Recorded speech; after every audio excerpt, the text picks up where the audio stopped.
बिस्मिल्लाहिर्रहमानिर्रहीम। अस्सलाम वालेकुम students and welcome to my channel the inspire academy Gujar Khan.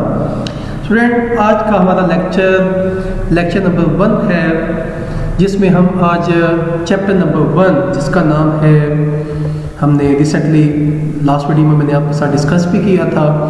Unit number 1 का नाम है फिजिकल क्वांटिटीज़ एंड मेजरमेंट। इसको हम डिस्कस करेंगे और आज इसका सबसे पहला टॉपिक आज हम डिस्कस करने जा रहे हैं, जिसका नाम है इंट्रोडक्शन टू फिजिक्स। तो let's start student. In the 19th century physical sciences were divided into 5 distinct discipline.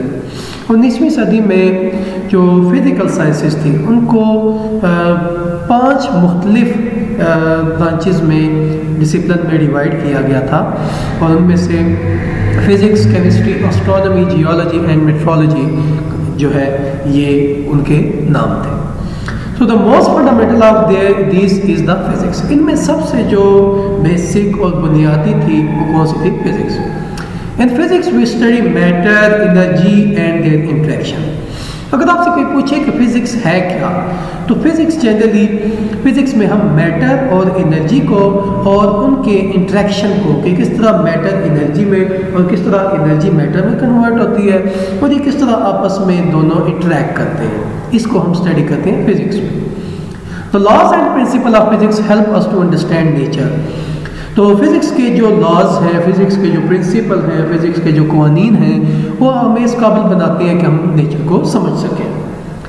The rapid progress in the science during the recent year has become possible due to the discoveries and invention in the field of science.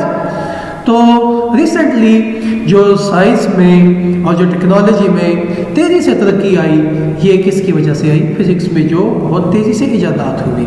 मसलन अगर हम बात करते हैं technology की, तो जो mobile phone है और उसके अलावा कंप्यूटर है और बहुत सारी टेक्नोलॉजीज़ जो हैं वो फ़िज़िक्स ही की मदद में मिलत है। The technologies are the application of the scientific principles. जो टेक्नोलॉजीज़ आपके सामने आई है वो साइंटिफिक प्रिंसिपल्स की बेसिस पे बनी है। So most of the technologies of a modern society throughout the world are related to physics. बहुत सारी टेक्नोलॉजीज हमारी नॉर्मल लाइफ में, for example a car is made on the principle of mechanics. Car जो है वो mechanics के principal पे बनाई गई है, जो कि फिजिक्स की ब्रांच है। And refrigerator is based on the principle of thermodynamics, जो कि फिजिक्स की ब्रांच ही है। In our daily life, we hardly find a device where physics is not allowed. हमारी रोज़मर्रा ज़िंदगी में हमें शायद ही कोई ऐसी जो है डिवाइस मिले जिसमें फिज़िक्स शामिल ना हो। मसलन अगर हम मिसाल लेते हैं, consider pulleys that make it easy to lift heavy load. Pulleys से हम कितना ज़्यादा और भारी लोड जो है उसको उठा सकते हैं। Electricity is use not only to get light and heat but also mechanical energy that drive fan and electric motor. इसके अलावा अगर आप इलेक्ट्रिसिटी की बात करें तो उससे ना सिर्फ आपको लाइट मिलती है, बल्कि इसके साथ साथ आप मैकेनिकल एनर्जी इस तरह के फ़ैन को चलाने के लिए और इलेक्ट्रिक मोटर को चलाने के लिए आपको रिक्वायर होती है, तो उसमें भी आपकी हेल्पफुल होती है। Consider the means of transportation such as car and aeroplanes की अगर आप बात करते हैं, ये सारे मीन्स ऑफ ट्रांसपोर्टेशन हैं, इन ट्रांसपोर्टेशन के ज़राए हैं। Domestic appliances such as air conditioner हो गया, रेफ्रिजरेटर हो गया, vacuum cleaner, washing machine, microwave oven, तो ये सारे जो हैं ये किसकी प्रिंसिपल्स पे बने हैं? फिजिक्स की principal. Similarly, the means of communication such as radio, telephone and computer are the result of application of physics. So these devices have made our life much easier, faster and more comfortable than the past. वो इससे में ये फ़ायदा हुआ कि हमारी ज़िंदगी बहुत ज़्यादा आसान हो गई है पिछले वक्तों के मुकाबले। For example, think of what a mobile phone smaller than our palm can do. हमारी हथेली से छोटा मोबाइल क्या कुछ नहीं कर सकता। It allows to contact people anywhere in the world and to get latest world wide information आपको विद इन फ्यू सेकेंड मिल जाती है।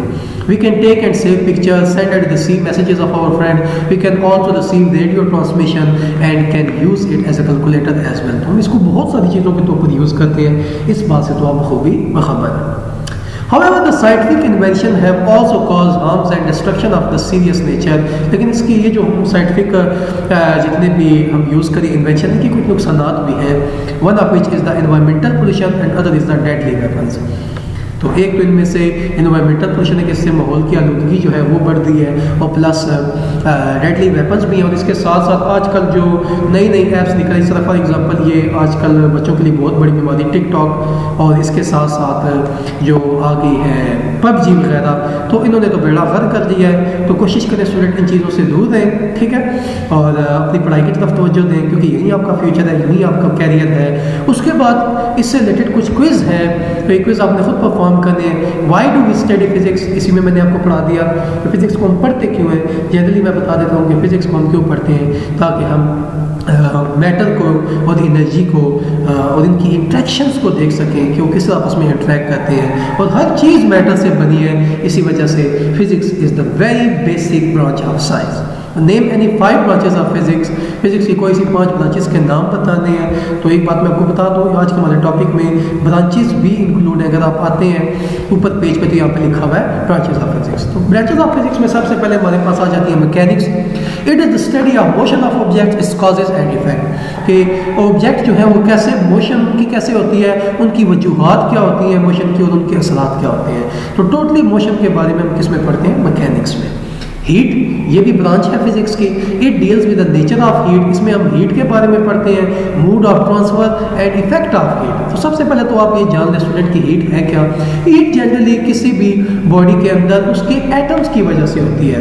जब आप किसी चीज़ को गर्म करते हैं, एक साइड से आप एक स्पून को गर्म कर रहे हैं, तो थोड़ी देर बाद उसका दूसरी साइड वो भी गर्म हो जाती है। क्यों ऐसे होती है, क्योंकि एक साइड के जो एटम्स होते हैं वो थर्मली वाइब्रेट करते हैं टेम्परेचर बढ़ने की वजह से, और वो फिर वाइब्रेट करते करते अपनी एनर्जी आगे मूव करना शुरू कर देते हैं। तो ये जो एनर्जी मूव कर रही है इनसाइड द बॉडी एटम्स की वजह से, इसी को तो हम हीट कहते हैं। तो हम ये देखते हैं कि इसमें कि हीट कैसे ट्रांसफर करती है और इसके इफेक्ट क्या है और इसके यूजेस एप्लीकेशंस क्या है। उसके बाद हमारे पास आ जाता है साउंड, जो कि थर्ड ब्रांच है फिजिक्स की।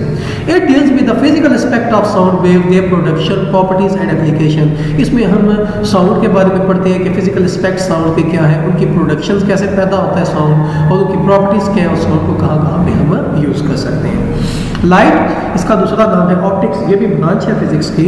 It is the study of physical aspect of light, physical aspect of lights के बारे में कि लाइट बेसिकली कैसे नजर आ रही है, कम्बिनेशन है कि मुख्तलिफ चीज़ों का, इसकी प्रॉपर्टीज़ के बारे में हम पढ़ते हैं। Working and use of optical instrument, और ऑप्टिकल इंस्ट्रूमेंट लाइक कैमरा हो गया, ठीक है, टेलीस्कोप हो गया, उनमें हम लाइट को कैसे यूज़ करते हैं।